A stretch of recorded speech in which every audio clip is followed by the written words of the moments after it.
Olá a todos, boa noite. Bem-vindos ao programa Unimed Rio Claro, Questão de Saúde. Um programa para levar informação de saúde para os leigos da nossa região. Hoje, o assunto é saber envelhecer, né? Como é que é o processo do idoso, como é que é o processo do envelhecimento, né? Então, para isso, nós trouxemos duas especialistas na área, né? A doutora Sandra Castilho, que é a nossa geriatra, né? Doutora Sandra, daqui a pouco a senhora se apresenta, né? A enfermeira Paula Marcelo, que ela é coordenadora do Núcleo de Atenção à Saúde da Unimed Rio Claro. E elas fazem um trabalho com os idosos que depois elas vão explicar, né? Então, a gente a gente imagina que para envelhecer bem, você tem que comer bem, dormir bem, fazer parte de um grupo social, blá, blá, blá, blá, blá, blá, blá. Mas que mais? Quem é o nosso idoso hoje, por exemplo? A gente chama de idoso a partir de quando? Qual é o perfil do idoso? A gente acha que é idoso por causa da idade, por causa de comportamentos que ele passa a apresentar. Como é que funciona isso? Porque eu acho que a utilidade desse programa hoje é informar bastante os familiares com conceitos e situações que às vezes eles nem entendem ou não sabem. E aí? Bom, boa noite, pessoal, tudo bem? Sou a doutora Sandra Castilho, faço geriatria aqui com vocês na Unimed. Obrigado pelo convite. Bom, falar sobre envelhecimento é um tema bem complexo, abrange bastante coisa, ele é multifatorial, então não tem um start que coloque todos na mesma posição em termos de envelhecimento biológico. As mudanças no corpo, elas começam bem sutilmente a partir dos 20 anos. No final da terceira década, elas são um pouquinho mais visíveis e depois dos 40 anos, a pessoa, o indivíduo, ele decai a parte funcional 1% por ano. Então, é bem significativo. A partir dos 40? A partir dos 40. É por isso 40 anos é Por isso que eu falo, 40 anos tem que estar no geriatra, né? Tá. O marco de idade... Tô atrasado. Não, a maioria tá. A maioria tem a frase que diz, né? 40 anos ladeira abaixo. Tô atrasado. 1%. Devia ter avisado isso antes. Em termos de idade, a Organização Mundial de Saúde, ela preconiza, ela estabeleceu que nos países em desenvolvimento, a partir de 60 anos, está dentro da terceira idade. E nos países já desenvolvidos, a partir de 65 anos. Mas o envelhecimento é individual. Então, tem pessoas que têm fatores genéticos que beneficiam em termos do envelhecimento, como fatores de proteção, antioxidantes, mais do que em outras pessoas. O estilo de vida, né, hoje a gente fala muito da epigenética, que são mudanças na genética do indivíduo sem mudar o DNA, que não é uma mudança genética. Então, a epigenética, ela envolve todo o fator multifatorial, né? Todo fator envolve tudo. Então, estilo de vida, alimentação, o comportamento social, a parte da psiquiatria é fundamental. Então, o comportamento emocional, porque nós somos o nosso passado na vivência do presente. Né? Então, trazer essas vivências e resolver também faz parte da saúde. Muitas vezes são fantasmas, né? Muito fantasma. Isso daí, às vezes a gente olha uma pessoa de 60 anos, já aconteceu comigo algumas vezes, e a pessoa ter 60 anos e parecer que tinha 80. Mas porque é uma vida muito sofrida emocionalmente, né? Sem resolver isso. Então, hoje, na nossa sociedade, com esse declínio emocional que as pessoas estão vivendo, em decorrência de depressão, ansiedade, por várias coisas acontecendo ao mesmo tempo, o consumo excessivo de informações, isso tem levado à doença mental e isso leva à doença do corpo. E gozada que ela falou uma coisa importante, né? Não necessariamente o envelhecimento está ligado à própria idade, muito menos à condição social. Sim. Você vê isso na prática? Sim, boa noite a todos. Agradeço pelo convite novamente. Eu sou a enfermeira Paula, do Núcleo de Atenção à Saúde. Trabalho com os idosos desde 2022 na Unimed. 22. E atendemos idosos, como a doutora Sandra está dizendo, né? Que é cada indivíduo com da sua maneira de envelhecer, né? Hoje nós temos idosos, por exemplo, com 65 anos, mas que são ativos, trabalham e não se vê na terceira idade, que eles falam, né? Quando você fala que a terceira idade é a melhor idade, eles nem consideram dessa forma, né? Mas eu acho, sim, que a questão mental, a questão emocional é o que mais está envolvendo aí na questão do envelhecimento. Porque o processo de envelhecimento mudou hoje, né? Nossos idosos são outros, é diferente do envelhecimento dos nossos avós, né? Que eles envelheciam cabelinho branco, deixavam de trabalhar, se aposentavam, iam de repente cuidar de uma horta, alguma coisa em casa, e hoje não, na verdade eles querem estar no mundo ativo, na internet, querem saber mexer, querem ter o convívio, viajar, conhecer outros lugares, né? E até se relacionar com pessoas de outras idades. Muitas vezes você só consegue se relacionar se você conhece o tal do Instagram, o tal do Facebook, né? Sim.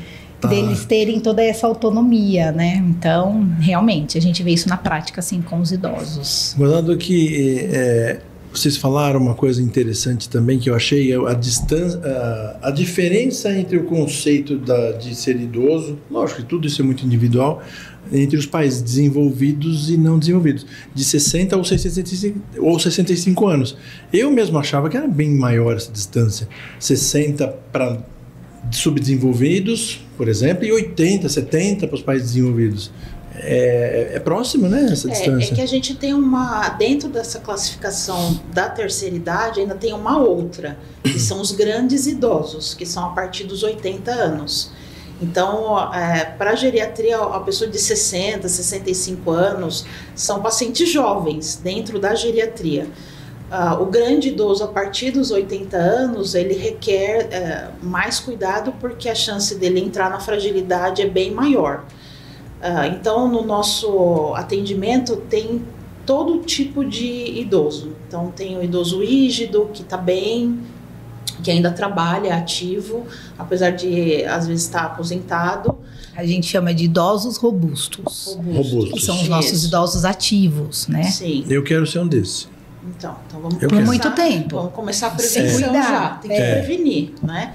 E os grandes idosos, infelizmente, o geriatra só remedia, porque a doença já está instalada, o que tem de alteração osteoarticular já corrompeu, não tem como retroceder aqui. E são crônicas, doenças crônicas, né?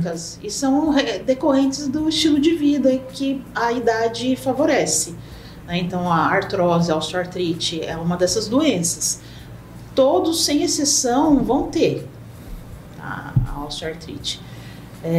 Não necessariamente você vai ter sintomas em decorrência dessa doença. Pode ser que você tenha um grau inicial, até sendo bem mais velho, mas você não tem nenhuma limitação.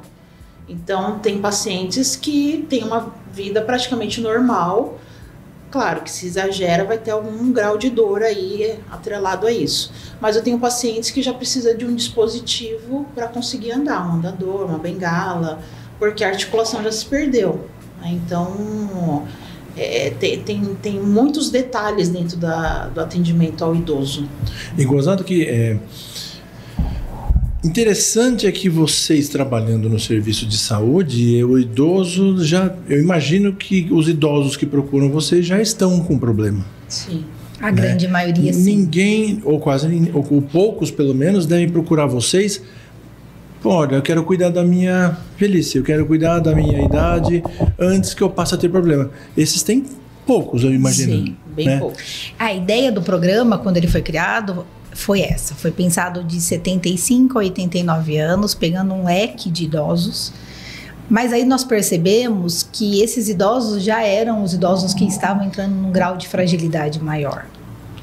E até idosos difíceis de chegarem até o serviço. E aí a ideia nossa de pegar os idosos mais jovens é realmente fazer isso que a doutora comentou. A gente cuida para a gente ter um envelhecimento mais saudável, E aí a gente pensar que esse idoso fragilizado, ele vai estar muito melhor. Então, a gente consegue manter esse idoso robusto por mais tempo. Sim. É essa a ideia. Então, quanto mais cedo eu cuidar, o processo de envelhecimento vai ser mais tranquilo. Né? Então, a ideia realmente é cuidar desses idosos. E quais são os principais desafios que vocês pegam no dia a dia com essas pessoas? Quais são os desafios clínicos e de cuidados que vocês pegam mais? É problema com a família? É problema de não aceitar a condição dele? Ou da situação de saúde dele? O que vocês veem de dificuldade? Posso falar? Bom, também tem tudo que você colocou. Então, tem a autopercepção corrompida, que é um desencontro entre a mente e o corpo. Então, a mente está com 40 anos e o corpo está com 80. Né? Então, eles não conseguem achar um ponto de equilíbrio nessas duas faixas de idade. E a aceitação termina ficando mais complicada também. A família, por achar que esse idoso é frágil, que ele tem algum grau de dependência, eles tiram a autonomia. Então, queria até pincelar esses dois conceitos. Importante. A autonomia, para qualquer pessoa, não importa a idade, é a sua evolução intelectual, que você consegue, é capaz de decidir. A sua tomada de decisões, então envolve o seu cognitivo. Autonomia. A independência envolve o seu estado físico. Então, assim, eu consigo ir e vir, eu tenho essa condição. Quando o idoso é autônomo e independente, ele tem uma vida normal. Ele vai e volta, ele decide, ele tem as suas condutas por si próprio, né? E ele mantém as suas decisões. A maioria dos idosos, eles têm autonomia, então eles têm uma boa capacidade cognitiva para tomada de decisões, mas eles têm algum grau de dependência. Então, para andar é difícil, para realizar determinados movimentos é mais complicado, às vezes já tem uma artrose de ombro, não consegue estender uma roupa, se é sexo masculino, às vezes para dirigir já fica mais comprometido, pequenas caminhadas é tolerável, mas que isso não consegue, então essa parte fica comprometido. Mas ele consegue decidir o que ele quer, para onde ele quer ir, se ele quer ou não fazer determinada coisa, se ele quer ou não se desfazer de um bem, né? E as pessoas confundem essas duas palavras. Esses conceitos, para quem não sabe, acabam se confundindo, né? Confunde bastante. Vocês veem o contrário, você falou que a pessoa está com cabeça de 40 e corpo de 80. Vocês já viram o contrário? Sim. A pessoa se entregou, não sei se ela entregou o termo, mas ela acha que ela é idosa, ela acha que é velha, e o corpo dela não está ruim do jeito que ela acha que está. Então ele acha que já é idoso precocemente. Acontece muito, antes do tempo. Acaba se considerando idoso antes do tempo, né? E aí acaba entregando mesmo, não se cuida. Né? E aí é muito pior essa fase, porque aí ele pode entrar em depressão, aí ele pode ter um distanciamento da família, porque ele não consegue passar e a família acha que ele consegue resolver. Então tem esses dois lados, né? O que assim a doutora Sandra falou, e eu acho importante a gente falar, doutor, sobre essa questão do idoso, dessas grandes dificuldades que a gente tem, é que hoje ninguém se prepara para o envelhecimento. Por mais que fala assim, não, a idade vai chegar para todos, é um processo da velhice, né? Ninguém se prepara. Então, para o idoso, talvez na cabeça dele seja de uma forma e quando ele vivencia isso é de outro jeito, né? Até porque muitas vezes, às vezes o idoso não chega tão saudável como ele gostaria na fase na fase da terceira idade, vamos colocar assim, né?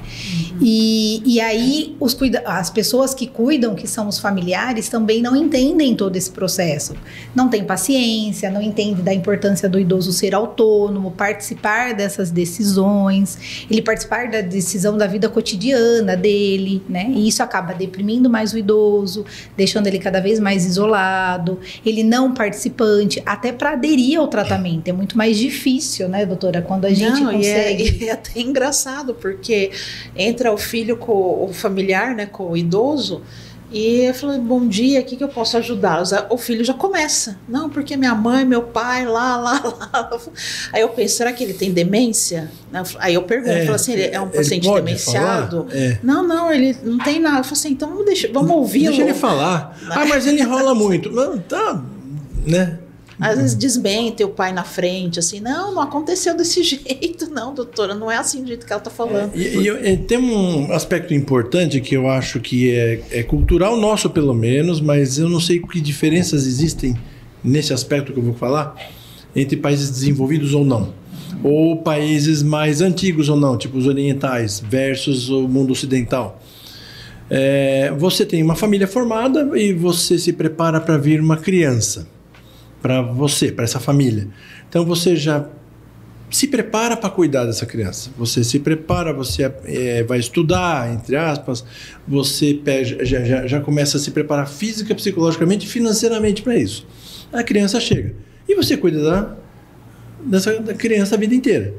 Chega uma hora que ela não cuida de você e você não cuida dela, porque os dois têm autonomia. Você não é idoso o suficiente, mas o seu filho já tem a autonomia dele. Só que vai chegar uma hora que é a sua vez. Você vai envelhecer e o seu filho tem que cuidar de você. Seus filhos têm que cuidar de você. Só que não existe esse preparo. Não. Para cuidar. Estou me preparando para cuidar do meu pai, da minha mãe. Né?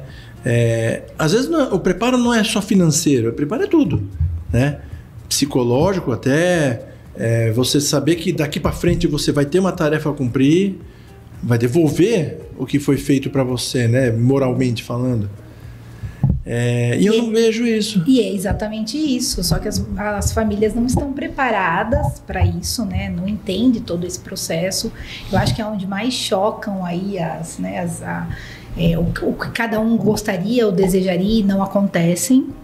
Hoje, quando a gente fala de quais os tipos de idosos, né, que a gente tem na sociedade, a gente não pode esquecer também que hoje tem idosos que sustentam seus filhos ainda. Sim. Né? Porque às vezes eles são idosos que trabalham e são eles que colocam a renda dentro fixa, de casa. Né? Essa renda é extremamente importante, de repente, para sustentar os netos. Então, tudo isso mudou muito. E eu acredito que, até se a gente for pensar, né, que se falava que em 2025... nós seríamos um dos países mais populosos em pessoa idosa e que a pirâmide, ela inverteria, é exatamente isso. Pensando que hoje a nossa população idosa é muito grande, eles são ativos, são idosos às vezes que é eles que estão cuidando da família e nós não nos preparamos para isso. Sim. Então há uma grande divergência aí de conceitos, de entendimentos, né? Acredito que os países em desenvolvimento ainda seja pior, porque tem uma questão financeira e uma questão de entendimento, de educação, de cultura, de planejamento, né? Sim.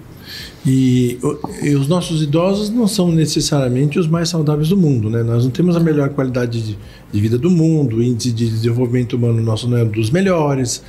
Então eu imagino que a nossa população chega na velhice com o carro mais batido do que o carro dos outros, né? Sim. E aí começam as dificuldades.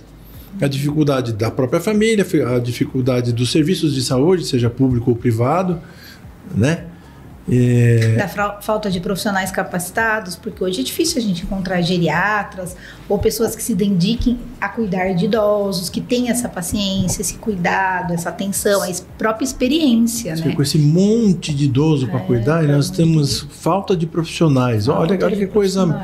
É um assunto que parece que não foi planejado, não foi preparado, né? As pessoas pensam, eu cuidei do meu avô, então estou apta a cuidar de qualquer idoso, e não é assim. Então, por isso que as casas que têm cuidadores têm uma rotatividade muito grande desses profissionais. Então, tem pacientes que requerem essa atenção, às vezes 24 horas no dia, por exemplo, paciente demenciado, que já não responde pelas suas atitudes, e faz acusações, é normal dentro da doença, né? Some coisas, ele atribui a esses cuidadores, e o cuidador não aceita e sai. Então, assim, é o convívio, né? Porque tem essa invasão de privacidade que ele não é bem administrado. Invadido, né? Afinal de contas, era uma rotina dele, a casa dele, aquilo que ele construiu. Já tem um jeitinho de se fazer né, que é dessa pessoa.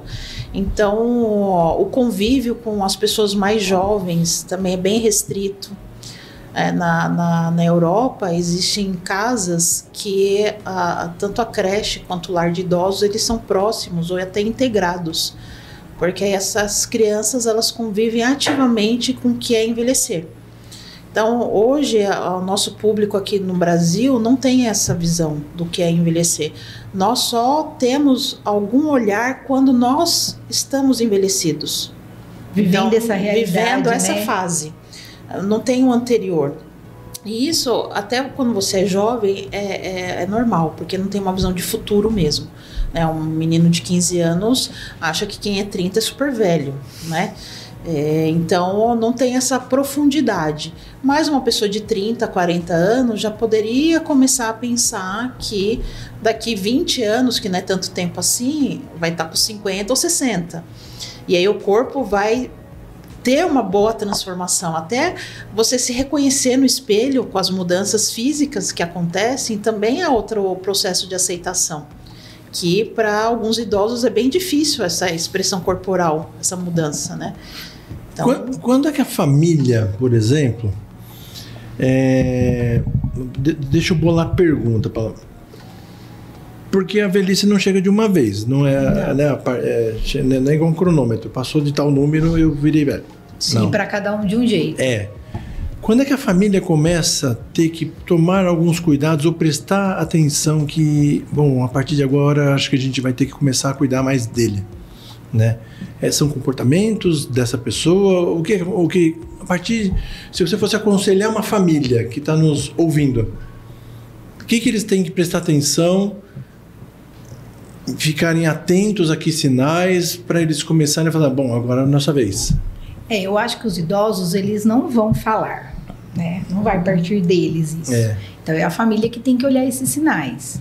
Se a gente for pensar nos cuidados de vida básico, eu acho que são os principais. Então, o que o idoso fazia antes, que era algo simples, que ele fazia diariamente, que ele não está fazendo mais. Que ele não consegue fazer mais, né?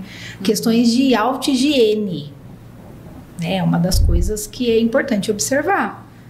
O idoso com o processo de envelhecimento, né, ele vai ficando mais teimoso com algumas coisas, vai fazendo a birra, a famosa birra que a gente fala, e tudo isso tem que ter um entendimento. Mas é uma fase que ele vai passar e que a gente tem que aprender a conviver isso com ele. Mas tem coisas que são importantes. Então, tá esquecendo de tomar um remédio, né? Não tá fazendo corretamente a automedicação, não consegue fazer a auto-higienização correta, né? As atividades de vida básica mesmo, de vida diária. Eu acho que essa é um ponto importante, né, doutora? Sim. Dirigir, por exemplo, dele para de dirigir? Essas são as instrumentais, né? Então, que a Paula colocou, as atividades de vida diária são as coisas básicas. Então, você ter o autocuidado, você conseguir se transferir de um lugar para o outro, você comer sem ajuda, você ir ao banheiro sem precisar de suporte. Então, esses são os cuidados básicos. Por exemplo, numa demência, esses são os últimos a serem perdidos. Tá? Então, o que se perde primeiro? As atividades instrumentais, que é a parte cognitiva. Né? Então, assim, eu vou no supermercado, eu consigo contar o troco, se tá certo, eu lembro da listinha da maior parte do que eu tenho que fazer, eu consigo anotar um recado, eu mexo com as coisas do banco. Então, eu consigo administrar minha vida financeira, minha vida social. Então, são habilidades que podem se perder com o envelhecimento, ou ter um declínio. E isso daí tudo bem. O problema é quando essas atividades, a perda dessas atividades atrapalha a rotina. Então, quando, né, igual você colocou, quando tem uma perda na rotina, não, meu pai fazia isso, hoje não faz mais, minha mãe fazia tal coisa, hoje não faz mais, ela fazia crochê, parou, erra um monte de ponto, não lembra, costurava, não faz. Então, essas atividades que são perdidas, que a família precisa prestar atenção. Porque o processo de envelhecimento vai existir. Você olhar para o idoso e perceber que existem rugas, cabelo branco, né? Que ele já não tem mais toda aquela disponibilidade, aquela disposição, né? Que ele já não tem mais todas as vontades. Então, essas coisas a gente vai percebendo e tem que ser acompanhada também. Mas eu acho que o que mais preocupa é quando ele não consegue executar as coisas básicas, as coisas mínimas. E tem que começar a prestar atenção em sutilezas no começo, né? Sim. Porque ele não vai deixar de comer, sem auxílio no início do processo, né? Mas às vezes vai esquecer de comer ou vai falar que... Aí é uma sutileza, né? É uma sutileza. Começa a esquecer de tudo. As pessoas têm uma mania de dizer que é normal o idoso esquecer. E isso é um grande problema porque os diagnósticos tardios de demência acontecem em decorrência disso. Então, as pessoas vão esquecer. Você esquece, eu esqueço, uma criança de 10 anos esquece, todo mundo esquece alguma coisa em algum momento, isso é normal.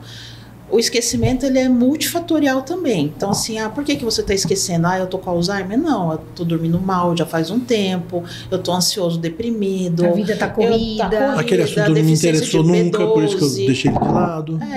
Deficiência de vitamina, principalmente a B12, a hipotireoidismo, tem um monte de fator, né? Mas, ultrapassando isso, a família percebeu que o idoso está esquecido, mesmo que ele ache que é normal, leve por uma avaliação. Porque a gente tem muito diagnóstico tardio de demência. Da demência senil.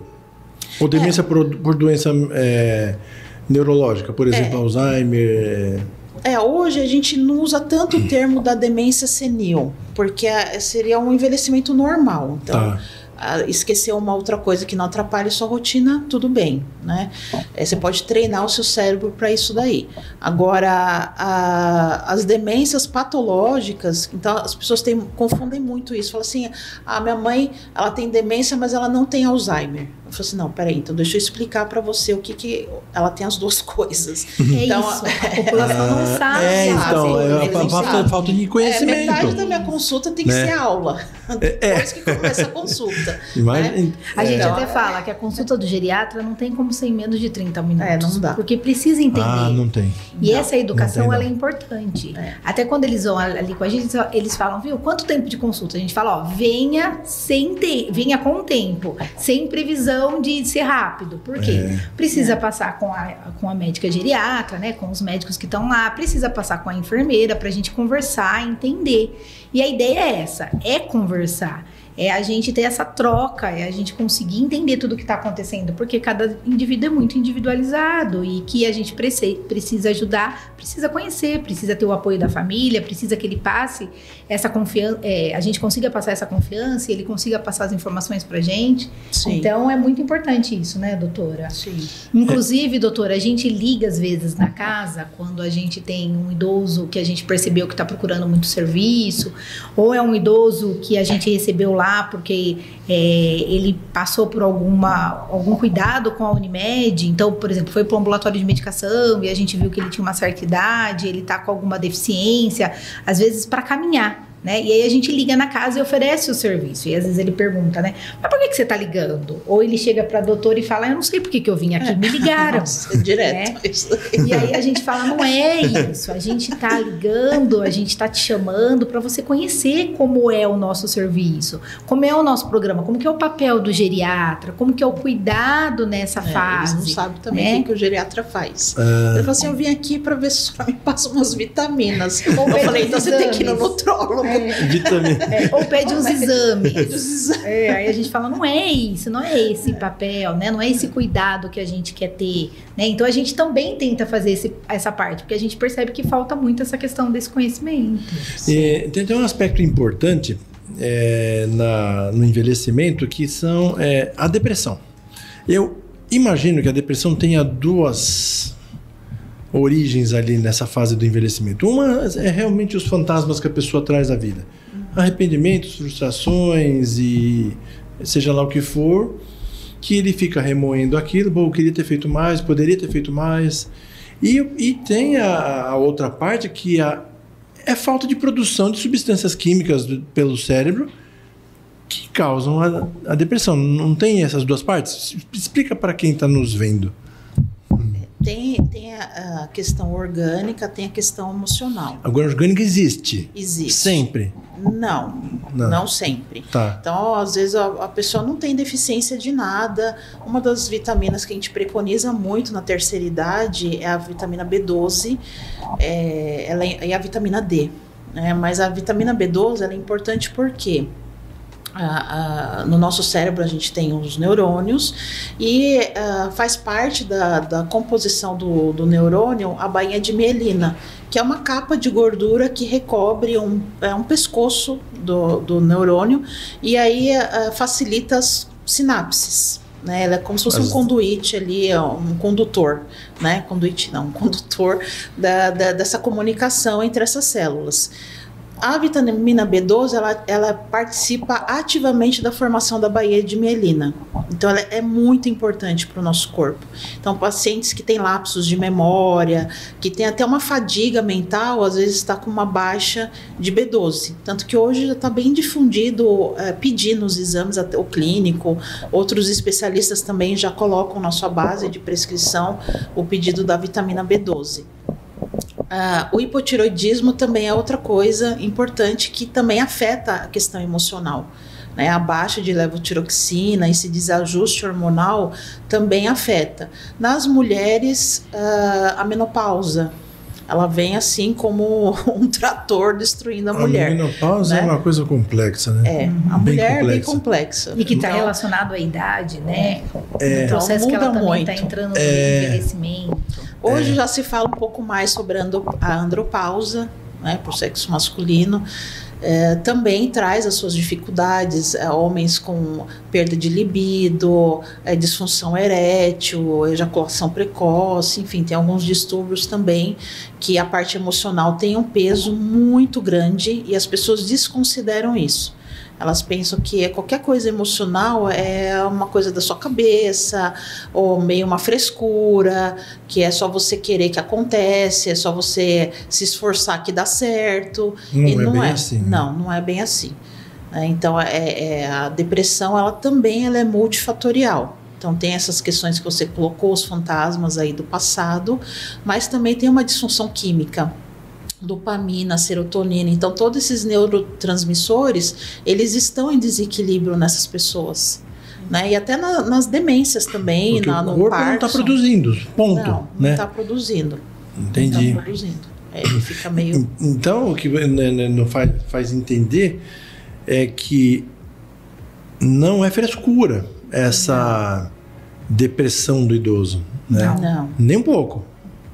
Não deve ser subestimada, inclusive. Não, mas é muito observada. É bem subestimada, né? Tipo, muito. Ela sempre reclamou, é normal, ela sempre foi desse jeito. Ela gosta de se isolar, ela não quer ouvir a gente, ela não gosta de participar, né? Porque o idoso nem sempre ele tem o mesmo pique, as mesmas condições de ficar, de repente, num convívio, né? Ou, como nós falamos, ele vai participar de uma festa, ele vai participar de grupos, mas vai chegando com o tempo, ele também vai se cansando, ele quer diminuir isso, às vezes quer descansar mais, acaba dormindo mais do período do dia do que da noite, né, doutora? E aí você vai percebendo que ele vai se isolando, deixa de participar, deixa de conversar. E aí até o papel da questão da autonomia dele, se deixam de inseri-lo, né, nessas decisões e dele ser autônomo da sua própria vida, ele vai ficando cada vez mais chateado, cada vez mais deprimido. Então a depressão no idoso acontece muito e é algo que a gente vê muito e que deve ser observado assim. É um papel que a família, deu para perceber, né? É um papel que a família deve fazer dentro da vivência do lar, detectar essas alterações e tentar não tirar a pessoa da sua própria vida na medida do possível. Sim. Né? É acompanhar, né, doutora? Apoiar, orientar. E ele já nortear. tem outra percepção, né, também, porque a rede social dessas pessoas, principalmente os grandes idosos, elas também estão partindo. Então, os pais já partiram, às vezes dos parceiros, né, o cônjuge já partiu, grande parte dos amigos já partiram. Então, fica muito escasso. Então, ele tem que conviver com pessoas que culturalmente são muito diferentes, apreciam coisas diferentes. Então, ele tem esse ajuste não é tão simples, né? A gente quer levar ela para sair, ela não quer ir para lugar nenhum, mas ela está no meio de pessoas que ela não se encaixa, né? Então, o que às vezes na consulta eu proponho? Vamos criar um grupo de pessoas da sua idade. Você tem amigas da sua idade? Já tem. Então, assim, uma vez por mês, vamos numa padaria, toma um café da tarde, programa um cinema, né? Mas atividades com aquele grupo, né? Para elas não se sentirem tão fora do ninho, né? Então, isso daí também é uma coisa que pesa na questão emocional para eles. Uma coisa que eu vejo o convívio social é muito importante para o idoso, ajuda horrores, às vezes até mais do que a própria família. Sim, né? sim. E a pouca vivência que eu tenho de países desenvolvidos, eu vi em todos eles, onde eu andei, que existe a convivência social dos idosos como uma coisa natural. Sim. Nas praças públicas. Nas praças públicas já tem onde eles jogam baralho, xadrez, bate-papo, conversa, toca música. Na verdade, já existe o espaço dos idosos, né? É como se eles exercessem um papel, eles ocupam aqueles espaços naturalmente e fica ali. Eu até cheguei a perguntar. Falei, o que vocês estão fazendo aqui? Estamos jogando. Vocês sempre fazem aqui? Faz 20 anos que a gente fica aqui. Todo sexta, sábado, domingo, por exemplo. Né? Inclusive é porque eles trazem a história daquele lugar, a história do município, a história... É eles que contam e que vivenciam tudo isso. Aqui existe o problema da segurança. Né? Vários idosos numa praça pública jogando alguma coisa com as suas carteiras, com os seus telefones celulares, pode ser um problema sério. Então isso pode ser um pouco culpa da situação nossa, né? De segurança. Mas eu vejo que o convívio social é grande auxiliar nessa história do envelhecimento. Sim. Tem pessoas que se apegam a clubes, de seja lá o que for. Tem pessoas que se pregam a religiões, escolas filosóficas e outras coisas mais. Essa pessoa, ela é bem diferente das que não fazem nada disso. Sim, com certeza. Né? E aí eu já vou emendar isso que eu estou falando uma pergunta para vocês. Vocês percebem no serviço de vocês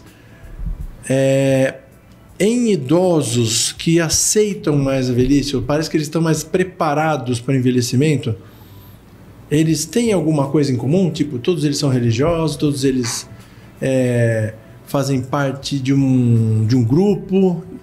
Vocês percebem? Quem é que aceita melhor a velhice no dia a dia? Os que participam de grupo de convivências, né, doutora? De convivência? Que viaja, grupos que viajam, grupos que frequentam atividades juntos. Esses, eles têm uma percepção melhor do envelhecimento, mais positiva. Que os amigos são idosos, que juntos praticam atividade física, viajam juntos, trocam essas experiências. Eles acabam entendendo melhor o processo de envelhecimento, porque afinal de contas eles estão juntos. E aí isso acaba sendo para eles mais tranquilo passar por essa fase, né? Não trazem tantos transtornos mentais, né? No sentido de doenças mentais, né? A questão da depressão. Esses são idosos muito sozinhos, né? Que assim sempre cuidou da casa, o marido sempre fez a provisão do lar, então era do trabalho para casa e vice-versa, saíam pouquíssimas vezes, rede de amigos mais enxuta. Então, ou perdeu o parceiro, e aí se fica mais isolado ainda, se sente mais isolado ainda, então esse já é aquele idoso que ele vai dar mais problema, né, de ser depressivo e de aceitar melhor o tratamento. Então, realmente, o que convive mais vive mais. Tá. E aí até eles colocam, quem não é dessa convivência, eles até falam assim, agora que aceitou fazer o Pilates. Né? Então, assim, né? Nossa, eu falei que fazer o Pilates. Bom, né? Agora tá indo, tá até gostando, doutor. Então, tem isso, né? Então, eu sempre peço para fazer atividades que sejam em grupo. Então, assim, você vai no centro de convivência, lá eles têm muitas atividades em grupo. Não sabe mexer no celular, às vezes tem curso para isso, quer fazer eu brinco, eu falo assim, olha, desafiem sempre o seu cérebro. Então, o cérebro, apesar de ninguém gostar de mudanças, e até o cérebro também ser resistente no início, mas se você desafiá-lo, ele vai gostar. Então, faça coisas que você não está acostumado a fazer. Eu brinco até, ande pelo outro lado da rua. né? Eu já aconteceu comigo, de eu olhar e falar assim, nossa, eu nunca tinha visto que tinha um negócio ali em cima. Então, assim, a gente tem percepções de locais diferentes que a gente frequenta. Do mesmo local, que faz muito tempo que você vai e fala, nossa, faz anos que eu venho aqui, nunca reparei que tem esse negócio aqui parado. Então, assim, isso daí são coisas pequenas, mas são importantes, né? Então, o idoso que tem que sair de casa. E a orientação hoje é os grupos de convivência em locais seguros mesmo, igrejas, sim, clubes, porque como o doutor falou, né, infelizmente no nosso convívio aqui, na nossa realidade, não tem como eles ficarem na rua, né? Mas é importante eles terem esse convívio. Tanto que o conceito das creches, ele veio dos países desenvolvidos, né, e ele funciona muito bem lá. Tá. Pena que aqui no Brasil não são todos que têm essa oportunidade, e muitas vezes a creche também já está com idosos muito adoecidos, né, doutora? Sim. Não, ela não veio com a intenção de ter essa troca da saúde, de, né, convivência. Assim, ela não pode desvirtuar da função proposta dela, né? Exatamente. Aproveitando esse gancho, conta um pouco do serviço de vocês, tá, da Unimed Rio Claro. O que vocês estão desenvolvendo lá? Então, o Programa do Idoso Bem Cuidado, ele foi criado em 2022. Programa do Idoso Bem Cuidado. Programa do Idoso Bem Cuidado. Quando ele foi escrito, ele seguiu algumas normas e algumas exigências do programa da ANS, que chama-se Idoso Bem Cuidado. E aí a gente adaptou para a nossa realidade. Rio Claro tem uma população grande idosa, um número de beneficiários alto na Unimed Rio Claro. Iniciamos com uma faixa etária de 75 a 89 anos, mas aí nós percebemos a importância de ampliar isso, pensando em cuidar também dos nossos idosos robustos, para que esse processo de envelhecimento fosse melhor e a gente conseguisse melhorar a qualidade do envelhecimento. Então hoje, a partir dos 60 anos, você já pode procurar o serviço. E aí lá a gente tem 3 geriatras que trabalham com a gente, uma delas é a doutora Sandra, 4 clínicos que também atendem ao programa e conseguem fazer essa coordenação, porque eles têm todo um manejo e trabalham junto com a gente, né? Então, eu tenho um grupo de enfermeiras, as enfermeiras são especialistas nessa área, e elas navegam o cuidado. Então, organizam, conversam, fazem testes, ajudam no apoio, né? É uma ponte mesmo entre o médico, a enfermeira e o paciente, entre a família. Então a gente sempre gosta de envolver a família naquilo que a gente pode, dar atenção naquilo que o idoso mais precisa, né? Fazer esse acompanhamento realmente de perto, conhecer essa realidade dele. E tá sempre ali cobrando, passou pelo médico, fez os exames, tá tudo bem, vamos voltar, tá com alguma dificuldade com remédio, né? E até orientar, de repente eles ligam, tô passando mal, orientar para ir procurar o hospital do Unimed, quando é uma urgência e emergência, a gente ajuda, orienta, passa o telefone da Smart Help. E é isso, nosso programa tá lá, para querer se inscrever tem que ser beneficiário Unimed Rio Claro, né, ser cliente Unimed Rio Claro, e aí é só procurar o serviço, lá na Rua 8, no NAS, no Núcleo de Atenção à Saúde. E tá sendo sucesso? Tá indo muito bem. Tem bastante adesão? Tem. Tem, graças a Deus, doutor. Primeiro que a gente já explica o que é a geriatria, então a gente tenta concentrar o cuidado na figura do geriatra junto com a equipe da enfermagem, né, as meninas. Então isso daí ajuda bastante. Pacientes que vão em diversas especialidades e não são vistos de uma maneira, no geral, na geriatria isso é possível. Tá. E a gente tem um pouco mais de tempo de consulta, então é possível explicar tratamento, explicar medicação, explicar exame, explicar doença. Então é uma consulta bem rica. As pessoas têm, eu acredito, né? Tem gostado, a gente tem... Mas eu acredito que está tendo bom feedback. Nós estamos tendo um feedback, um retorno muito positivo. E assim, doutora, como a doutora também falou, se a gente precisa encaminhar para um serviço de uma equipe multi, físio, fono, né? Um médico especialista para cuidar de uma área específica, a gente tem essa ponte também, esse suporte, né? Então encaminha, ele volta, a gente consegue entender, sabe todos os remédios que toma. Então isso é importante para um acompanhamento mesmo. E vocês fazem bastante, não vou falar treinamento, não é a palavra, treinamento da família, orientações à família, tem participação da família? Durante as consultas, né? Durante muitas vezes os testes que a gente aplica, a gente pede para sempre um familiar estar junto, para a gente conversar, explicar como funciona. Até para adesão ao programa, a gente pede para um familiar estar junto e a gente explica a importância e o papel dele, sim, tá? Então, isso é uma das coisas que a gente consegue fazer ali. Porque, afinal de contas, a família é fundamental, né? E nós fazemos a nossa parte, mas esperamos que eles também tenham a deles. Porque foi o tema do começo da conversa aqui, né? A família precisa estar ciente do que está acontecendo. E assumir esse papel que agora é a vez deles, né? E muita gente não faz isso, acho que por falta de percepção. Não precisa. Conhecimento, né? Então, falta de conhecimento, falta de percepção, ainda não precisa, ainda não sei o que lá, isso aqui é bobeira. Não tem nada de bobeira. Tá cansado, né? É porque não quer fazer, e eu descobri que a pessoa tinha uma insuficiência cardíaca. Que precisava de tratamento, e tratou e melhorou. Aí, tá vendo? Então, tem bastante desconhecimento da família sobre as doenças, sobre o que é envelhecer de uma maneira boa, o que é envelhecer com as doenças. Então, falta bastante isso. Entendi. Lembrar que o idoso, às vezes ele não está bebendo água, ele desidrata muito rápido, né, doutora? Ele deixa de comer, é importante ver o que está acontecendo. Então, a gente já chegou idoso, a família chegando e falando, ela parou de comer, mas não faz tanto tempo assim, mas ela não está nem falando, né? De repente ela foi para uma cadeira e não quer fazer mais nada, aí a gente vai ver o idoso está extremamente desidratado. Mas você está dando água? Não, ele bebe água. Mas quanto? Bebe quase nada. Bebe com os remédios. Temos que falar, só bebe quando toma os remédios. Então, tem coisas que é lá de casa e é observação da família. A gente não consegue fazer tudo. Então, a gente sempre põe esses pontos importantes, traz esses alertas que são importantes e a gente precisa da ajuda da família. Sim.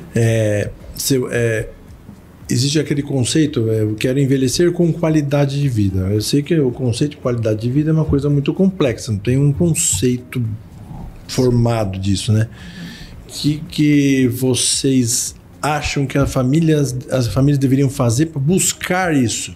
Buscar o envelhecimento com qualidade de vida. Eu quero que o meu pai envelheça com qualidade de vida. Ou ele já está envelhecendo, já envelheceu, mas eu quero dar essa qualidade de vida para ele. Tem alguma coisa que... Conselho para a família? Eu colocaria a família buscar conhecimento. Sem conhecimento não consegue nortear.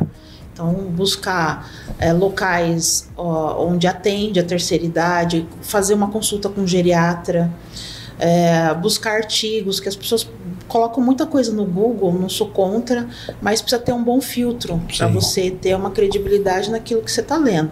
Então, eu aconselho, procura um artigo científico que tenha um alcance para compreender aquela leitura, conversa com um profissional da saúde e pergunta, tira todas as dúvidas. Tem pessoas, igual eu falei, acho que demência é uma coisa, Alzheimer é outra, esquecer é normal. Então, assim, o que é artrose? É a mesma coisa que artrite. Então, assim, eu acho que eles têm muitas dúvidas sobre tudo.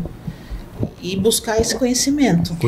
Eu acho que além do buscar conhecimento, complementando o que a doutora falou, que eu acho importante, é buscar ajuda. Sim. Essa rede de apoio, né? Eu não consigo lidar com isso sozinho. Não se ache, né? E hoje não vai conseguir mesmo lidar. Não vai. Vai buscar orientação, pelo menos, né? Hoje a gente não consegue tudo sozinho, a gente precisa de apoio, né? Às vezes é filho único, eu preciso de suporte, onde eu vou? Tem equipe de saúde, tem os grupos de convivência, né? Tem o médico geriatra, tem alguém que pode orientar, passar essas informações. Então, eu acho que para a gente envelhecer bem, a gente tem que envelhecer com conhecimento, com ajuda, né? Com apoio, com suporte. Eu acho que é isso mesmo. Sim, interessante.